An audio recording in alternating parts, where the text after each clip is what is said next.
most developing countries, the developed countries, another name for low or middle income countries, middle income countries. Well, another name for the developed countries is basically speaking poor countries, poor nations, roughly speaking. Then these developing countries maintain high level of tariff up to 1980s. Then we need to know why. Why did these developing countries maintain high level of tariffs during this time period? The reason is that these countries believe that they can develop their countries' industries by protecting those countries from the import from the developed countries. By protection. This argument is called import substituting industrialization. They want to make industrialization by blocking the import from the developed countries. This policy is called import substituting industrialization. Then let's try to consider why did these countries adopted? Why did developing countries adopt this policy? The main reason is this argument, infant industry argument. Because of this argument, most of the developed countries maintained high level of tariff up to 1980s. Then what is this infant industry argument? This argument is to believe that currently our industries are infant, just begin to produce, just begin to industrialize. So the infant in the beginning stage, so they don't have comparative advantage.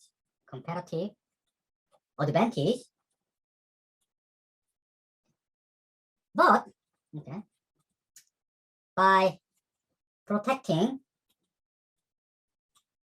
these industries from the import, these industries, infant industries, can become adult, strong, and therefore they can have comparative advantage, strong, and will eventually have comparative advantage. So let's try to protect these industries until they become strong and have comparative advantage. This is argument for this policy, infant industry argument. But this policy failed. But this policy failed. But before we talk about why this policy failed, let's look at this argument more closely. Is there any theoretical justification for this argument? Yes, there is a theoretical justification. This theoretical justification is nothing but economies of scale. We talk about this many times. This economy scale is nothing but this. This one is as the firms or industry increase the scale of the production, 0 to bigger scale, the average cost decline. This phenomenon is called economies of scale. So according to this economy scale, it is possible that currently the industries in the developed countries are infant. So their level of production is only this much, very small, infant, very small. So their average cost is very, very high. So their price is high. But import, the price of import from developed countries here. So they cannot compete with this import. So in order to protect this industry, these companies impose higher tax, tariffs, let's say, tariff. With this tariff, the price of import is higher than their own domestic price. So even though their quality of product is very, very low, clumsy, so simple, because of tariff, the domestic price is cheaper. So domestic consumers buy the domestic product, not buy the imported good. So as domestic consumers buy, the domestic industries increases production and become ultimately they can have lower price. Okay, lower. Okay. So if they are able to increase their scale of products up to this level, then their price will be lower than the price in the world market, so that they have competitive advantage, so that they can export. They can export. Now import industry become very, very strong at this point because of tariff. That's the logic behind this infant industry argument. This argument is based upon economies of scale. But this argument was not realized. Not realized.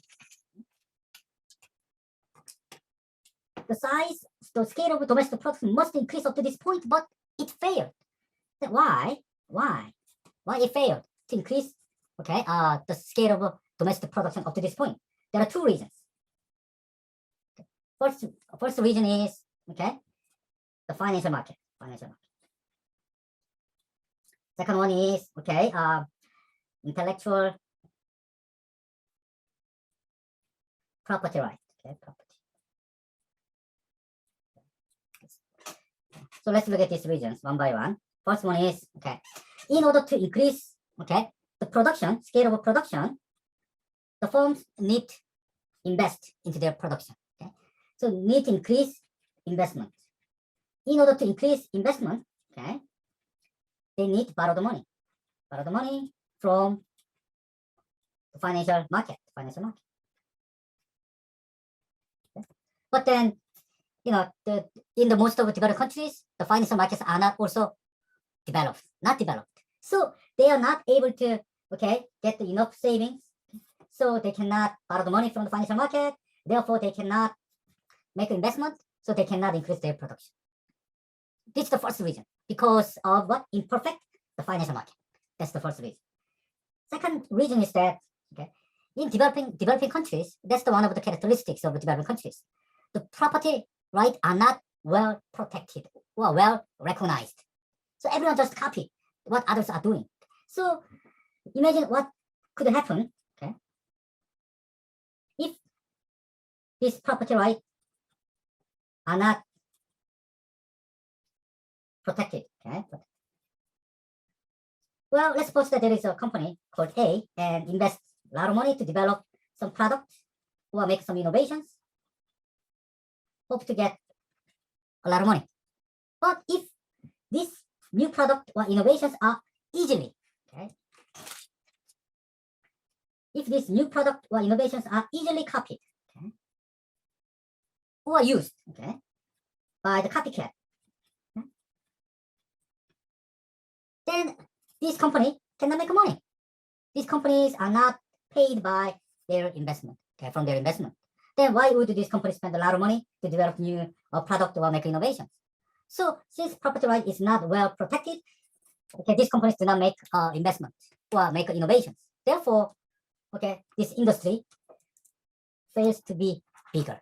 Okay, bigger. They cannot become competitive to the other companies in the world. So this is two reasons. Okay, why this argument was not realized. Okay, because two reasons.